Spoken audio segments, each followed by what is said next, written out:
അങ്ങനെ ഉടമ്പടി എടുത്ത് ഞാൻ ആൾക്കാരെ അവിടെ വന്ന് നിന്ന് തന്നെ ഞാൻ പ്രാർത്ഥിച്ചു. അവിടെ നിന്ന് കണ്ണീരോടെ ഞാൻ കരഞ്ഞു. എനിക്കൊരു ജോലിയും ചെയ്യാൻ പറ്റുന്നില്ല, എൻ്റെ മക്കളെ സ്നേഹിക്കാൻ പറ്റുന്നില്ല, എല്ലാത്തിനോടും എനിക്ക് ദേഷ്യമാണ് മാതാവേ.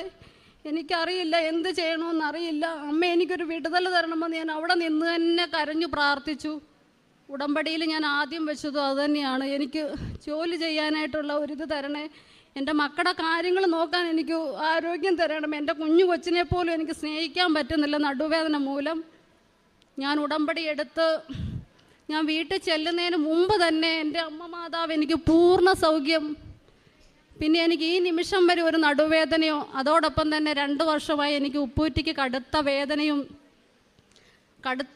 എനിക്ക് രാത്രിയിൽ ഉറങ്ങാൻ പറ്റത്തില്ലായിരുന്നു. രാത്രിയിലൊക്കെ എഴുന്നേറ്റിരുന്ന് ഞാൻ കരയുമായിരുന്നു. ഭയങ്കരമായിട്ട് ഞാൻ കരയും വേദന കൊണ്ട്. ഞാൻ ഉടമ്പടി എഴുതാതെ തന്നെ അമ്മ എനിക്ക് ആ വേദനയെ മാറ്റി